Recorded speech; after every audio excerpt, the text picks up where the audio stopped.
Hello everyone. तो क्या हाल चाल है आप सभी के। उम्मीद करते हैं सब अच्छे से होंगे। और आप लोगों का जो आज आज जो आपका हिंदी का पेपर हुआ, उसी के हम लोग हिंदी का आंसर की डिस्कस करेंगे कि क्या आंसर होगा, है ना। तो आप लोग यहाँ कमेंट में ज़रूर बताइएगा कि आप लोगों का कितना मार्क्स आया। मिला के कमेंट में ज़रूर ये बताइएगा कि आप लोगों का कितना मार्क्स आया। साथ ही साथ आप लोगों का कैसा एग्ज़ाम गया, ये भी ज़रूर बताइएगा कि आप लोगों का एग्ज़ाम आज का जो हिंदी का पेपर हुआ वो कैसा गया। अच्छा गया तो ए कमेंट कीजिएगा, अगर ख़राब गया तो के कमेंट कीजिएगा। ठीक है, अच्छा गया आपका एग्ज़ाम तो ए कमेंट कीजिएगा, ख़राब गया तो के कमेंट कीजिएगा। चलिए तो शुरू करते हैं। देखिए पहला नंबर आपका था कि गद्यांश जो दिया हुआ था, गद्यांश वगैरह हम यहाँ पे नहीं लिए हैं स्क्रीन यहाँ पे फोटो, बस क्वेश्चन का फोटो लिए ताकि जल्दी से हम लोग खत्म कर सकें। यहाँ पे कह रहा है कि प्रस्तुत गद्यांश के नायक कौन है ना। पहला सवाल आपका था प्रस्तुत गद्यांश के नायक कौन है, तो इसका आंसर हो जाएगा आपका बी नंबर दशरथ मांझी। ठीक है, आपका बी नंबर हो जाएगा दशरथ मांझी। दशरथ मांझी के बारे में वहाँ पे कहानी था। चलिए अगला सवाल देखिए। अगला सवाल आपका यहाँ पे था कि दशरथ मांझी की जीवन साथी कौन थी। दशरथ मांझी की जीवन साथी कौन थी, तो इसका आंसर हो जाएगा आपका ऑप्शन ए फागुनी देवी। ठीक है, फागुनी देवी। अगर आप लोगों को दशरथ मांझी के बारे में नहीं पता तो आप लोग एक मूवी देख सकते हैं। मूवी है दशरथ मांझी का, एक यूट्यूब पे अवेलेबल होगा, आप सर्च करके देख सकते हैं। मांझी दी माउंटेन मैन, ऐसे कुछ नाम है मूवी का। अगला सवाल देखिए, कह रहा है दशरथ मांझी की मेहनत कितने साल बाद रंग लाई, तो इसका आंसर हो जाएगा सी नंबर 22 साल बाद। 22 साल बाद। चलिए अगला सवाल देखिए। अगला सवाल यहाँ कह रहा है दशरथ मांझी किस वर्ष छेनी हथौड़ा लेकर पहाड़ के पास पहुँचे थे, तो इसका आंसर हो जाएगा बी नंबर 1966। 1966। चलिए अगला सवाल देखिए। अगला सवाल देखिए, फटाफट से सब्सक्राइब कर लीजिए चैनल को, वीडियो को लाइक कर दीजिए, है ना। साथ ही साथ फ्रेंड को शेयर कर लीजिए ताकि उन्हें भी पता चल सके कि आंसर उसका कितना सही है। और साथ में सब्सक्राइब जरूर कीजिएगा, इस तरह के वीडियो आप लोगों को इस चैनल पे मिलता रहेगा। अगला सवाल देखिए, कह रहा राहगीर का अर्थ क्या होता है। राहगीर का अर्थ क्या होता है, तो ये होता है सी नंबर, इसका आंसर हो जाएगा राह में चलने वाला। राह में चलने वाला। चलिए अगला सवाल देखिए। अगला सवाल यहाँ कह रहा है कि विपत्ति आने पर कौन डरते हैं। विपत्ति आने पर कौन डरते हैं, देखिए यहाँ पे कौन डरते हैं पूछा जा रहा है, तो कायर। ठीक है, यहाँ पे कायर हो जाएगा। चलिए अगला सवाल देखिए। अगला सवाल यहाँ पे था कि विपत्ति आने पर कौन विचलित नहीं होते, तो इसका आंसर हो जाएगा आपका पहला नंबर सुरमा। सुरमा जो होते हैं वो विपत्ति आने पर डरते नहीं हैं, विचलित नहीं होते हैं। चलिए अगला सवाल देखिए। अगला सवाल यहाँ पे कह रहा है कि पत्थर पानी कब बन जाता है।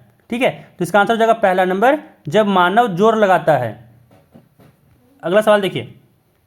अगला सवाल यहाँ पे कह रहा है कि सूल का पर्यायवाची है। 9 नंबर सवाल कह रहा है सूल का पर्यायवाची है, तो इसका आंसर आपका हो जाएगा डी नंबर कांटा। कांटा हो जाएगा। अगला सवाल देखिए। अगला सवाल यहाँ कह रहा है कि मानव शब्द का विलोम शब्द क्या है, तो इसका आंसर हो जाएगा तीसरा नंबर दानव। ठीक है, सी हो जाएगा दानव। चलिए अगला सवाल देखिए। अगला सवाल यहाँ पे कह रहा है कि भाषा की सबसे छोटी इकाई है, इसका आंसर हो जाएगा डी नंबर वर्ण। वर्ण हो जाएगा सबसे छोटी इकाई। चलिए अगला सवाल देखिए। अगला सवाल यहाँ पे कह रहा है कि निम्नलिखित में से शुद्ध वर्तनी का चयन कीजिए। ठीक है, तो यहाँ पे इसका आंसर हो जाएगा आपका डी नंबर उन्नति। उन्नति हो जाएगा। चलिए अगला सवाल देखिए। अगला सवाल यहाँ पे कह रहा है कि मनुष्य का भाववाचक संज्ञा क्या होगा, तो इसका आंसर हो जाएगा बी नंबर मनुष्यता। ठीक है, मनुष्यता हो जाएगा। अगला सवाल देखिए। अगला सवाल यहाँ पे कह रहा है कि परोपकार का संधि विच्छेद करना है। ठीक है, तो यहाँ पे हो जाएगा आपका पहला नंबर परा प्लस उपकार। परा प्लस उपकार। चलिए अगला सवाल देखिए। अगला सवाल यहाँ पे कह रहा है कि वनमाली एक सामासिक शब्द है, किस प्रकार का समास है। यह किस प्रकार का समास है, तो 15 नंबर का हो जाएगा आंसर सी तत्पुरुष समास। चलिए अगला सवाल देखिए। अगला सवाल यहाँ पे कह रहा है कि प्राचीन शब्द का पर्यायवाची निम्न में कौन है, तो इसका आंसर हो जाएगा बी नंबर पुरातन। अगला सवाल देखिए।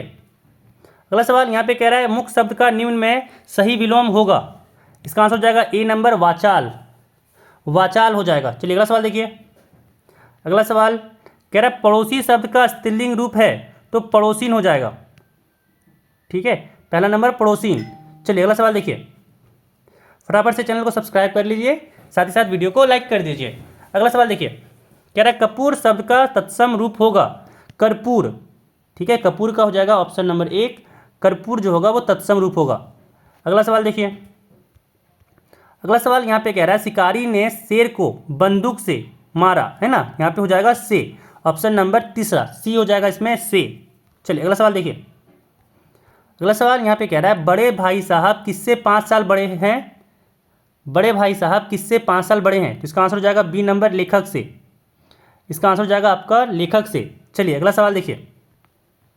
कह रहा है बड़े भाई साहब की उम्र क्या थी, तो यहाँ पे हो जाएगा सी नंबर 14 साल। बड़े भाई साहब की उम्र थी 14 साल। चलिए अगला सवाल देखिए। कह रहा है मैं छोटा था वह बड़े से, मैं कौन था। मैं छोटा था और वह बड़े से मैं कौन था, तो मैं था लेखक, ठीक है ना, तो इसका ए हो जाएगा लेखक। चलिए अगला सवाल देखिए। अगला सवाल यहाँ पे कह रहा है शालीनता शब्द किस प्रकार की संज्ञा है। शालीनता शब्द किस प्रकार की संज्ञा है, तो इसका हो जाएगा सी नंबर भाववाचक। भाववाचक। अगला सवाल देखिए। अगला सवाल यहाँ पे कहा जा रहा है कि उपयुक्त गद्यांश किस पाठ से लिया गया है, तो इसका आंसर हो जाएगा सी नंबर बड़े भाई साहब। बड़े भाई साहब। चलिए अगला सवाल देखिए।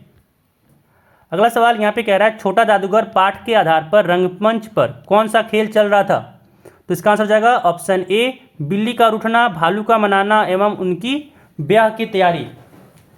ठीक है, चलिए अगला सवाल देखिए। अगला सवाल देखिए। अगला सवाल यहाँ पे कहा जा रहा है कि हम लोग किसी मिट्टी की मूर्ति के समान रहते हैं, है ना, हम लोग कैसी मिट्टी की मूर्ति के समान रहते हैं, तो हो जाएगा इसका आंसर बी कच्ची मूर्ति के समान रहते हैं। अगला सवाल देखिए। कह रहा है मित्रों के चुनाव के तरीके पर उसके जीवन की क्या निर्भर हो जाती है ना, इसका आंसर हो जाएगा ए नंबर सफलता हो जाएगा आंसर। चलिए अगला सवाल देखिए। अगला सवाल कह रहा है अशोक का शस्त्र त्याग शीर्षक पाठ में पद्मा ने अशोक को क्यों जीवित छोड़ दिया, तो इसका आंसर हो जाएगा ऑप्शन नंबर ए अशोक का हृदय परिवर्तित हो चुका था। अशोक का हृदय परिवर्तित हो चुका था। ठीक है, 29 का हो जाएगा ए नंबर। चलिए अगला सवाल देखिए। कह रहा है यहाँ पे कि किसकी पत्नी ने लेखक को टोका, है ना, तो अब लेखक को टोकेगा तो उसकी पत्नी ही टोकेगा, तो लेखक की पत्नी ने टोका था, ऑप्शन बी हो जाएगा। अगला सवाल देखिए। कह रहा है यहाँ पे अमरंद का पेड़ पाठ में लेखक के मकान का मुखड़ा किस ओर था, तो इसका हो जाएगा 31 का ए पूर्व की ओर। चलिए अगला सवाल देखिए। अगला सवाल यहाँ पे कह रहा है परिवार के लोगों ने किसके प्रति उदासीनता बरती, तो यहाँ पे हो जाएगा ऑप्शन सी अमरूद के पेड़। ठीक है, अमरूद के पेड़। अगला सवाल देखिए। कह रहा है क्या निराश हुआ जाए पाठ के आधार पर नेता जीतने के बाद किस साधन के फेरे में रहते हैं, तो इसका आंसर हो जाएगा सी नंबर में सुख सुविधा। ठीक है, इसका आंसर हो जाएगा सुख सुविधा। अगला सवाल देखिए। कह रहा है बस की यात्रा पाठ में लेखक हर पेड़ को क्या समझ रहा था, तो इसका आंसर हो जाएगा बी नंबर दुश्मन। ठीक है, बी नंबर हो जाएगा दुश्मन। चलिए अगला सवाल देखिए। अगला सवाल यहाँ पे 35 नंबर कह रहा है कि डॉक्टर चंद्रा में कौन कौन से गुण थे, धैर्य, दृढ़ इच्छा शक्ति, लगन, तो ये तीनों था, इसीलिए इसका आंसर हो जाएगा डी नंबर इनमें से सभी। अगला सवाल देखिए। कह रहा है देवकन्या के गहनों में कौन गुंथना नहीं चाहता, तो इसका आंसर हो जाएगा डी नंबर पुष्प गुंथना नहीं चाहता था। अगला सवाल देखिए। कह रहा है यह किसकी अभिलाषा है ना, तो इसका आंसर हो जाएगा सी नंबर पुष्प की। चलिए अगला सवाल देखिए। अगला सवाल कह रहा है प्रेमिका को कौन ललचाना नहीं चाहता है, तो इसका आंसर बी हो जाएगा पुष्प, है ना। देखिए यहाँ पे बस हम लोग क्वेश्चन को डिस्कस कर रहे हैं, जो आपका काव्यांश था वो उसको हम लोग लिए नहीं है। चलिए अगला सवाल देखिए। 39 नंबर कह रहा है सुरबाला का समानार्थी शब्द निम्न में क्या है, तो 39 का हो जाएगा सी नंबर देवकन्या। चलिए अगला सवाल देखिए। अगला सवाल यहाँ पे कह रहा है दी गई पंक्ति किस पाठ से उद्भत है, तो ये क्वेश्चन लेना भूल गए, ये क्वेश्चन आधा लिया है, इसका शायद आंसर सी था। एक बार कमेंट में जरूर बताइएगा सी का, कि अगर आप लोगों को पता होगा तो सी का क्या आंसर था, क्योंकि ये क्वेश्चन ही छूट गया। ठीक है, तो कमेंट जरूर बताइएगा ताकि बाकी सबको भी हेल्प मिल सके कि 40 नंबर का आंसर क्या है, कमेंट में जरूर बता दीजिएगा। ठीक है, साथ ही साथ चैनल को सब्सक्राइब कर लीजिएगा अगर हमारे चैनल पर आप नए हैं तो, और साथ ही साथ वीडियो को लाइक कर दीजिएगा। चलिए अगला सवाल देखिए। अगला सवाल यहाँ पे कह रहा है कि बटोही का क्या अर्थ है, तो इसका आंसर हो जाएगा आपका डी नंबर इनमें से सभी, आत्री, राही, पथिक, ये तीनों हो जाएगा। ठीक है, तो इसका आंसर हो जाएगा डी। अगला सवाल देखिए। अगला सवाल यहाँ पे कह रहा है कुछ लोग इस राह पर क्यों छोड़ गए हैं, तो इसका आंसर हो जाएगा कुछ लोग इस राह पर क्या छोड़ गए हैं, तो हो जाएगा पद चिन्ह, ए नंबर आंसर हो जाएगा पद चिन्ह। अगला सवाल देखिए, कह रहा है पथ की पहचान कविता के कवि कौन है? तो इसका आंसर हो जाएगा B number doctor Harivansh Rai Bachchan. Doctor Harivansh Rai Bachchan. अगला सवाल देखिए, कह रहा है यहाँ पे पथ की पहचान कविता में सफल राही कौन है? तो इसका आंसर हो जाएगा बी नंबर महान लोग। महान लोग।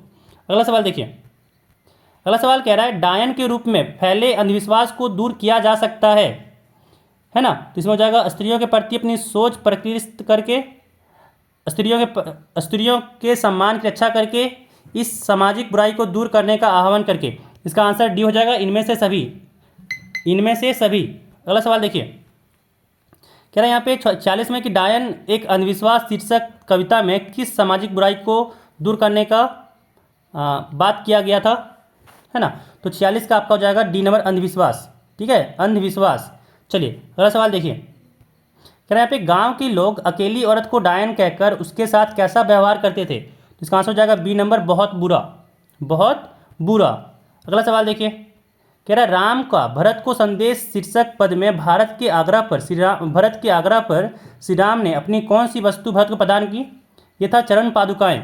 ये सवाल करवाए थे हम लोग, किए थे हम लोग इस सवाल को जब हम लोग ये हिंदी का किए थे क्वेश्चन आंसर। तो चरण पादुका हो जाएगा आपका, इसका आंसर बी हो जाएगा। चलिए अगला सवाल देखिए, अगला सवाल यहाँ पे कह रहा है कि राम का भरत को संदेश पाठ किस महाकाव्य का अंश है? तो ये हो जाएगा रामचरित्र मानस का। ठीक है, 49 का हो जाएगा सी रामचरित्र मानस का। चलिए अगला सवाल देखिए, अगला सवाल यहाँ कह रहा है तुलसीदास जी के अनुसार मुखिया का कैसा होना चाहिए? मुखिया को कैसा होना चाहिए, है ना? तो इसका हो जाएगा ए नंबर मुख। ठीक है, मुख। तो यहाँ पे आपका 50 क्वेश्चन कंप्लीट रहा हिंदी का। तो आप लोगों का कितना मार्क्स आया 50 में से कमेंट जरूर कीजिएगा कि आप लोगों का मार्क्स जान सके। देखते हैं किस बच्चे का मार्क्स सबसे ज़्यादा आया है, किस बच्चे का मार्क्स सबसे ज़्यादा आया है। ठीक है, तो कमेंट में ज़रूर बताइएगा कि आपका मार्क्स कितना आया है।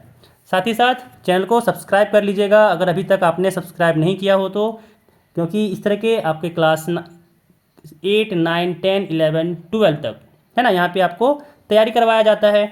फटाफट से चैनल को सब्सक्राइब कर लीजिए, साथ ही साथ फ्रेंड के साथ शेयर कर लीजिए और वीडियो को लाइक कर दीजिए। चलिए मिलते हैं फिर अगले वीडियो में।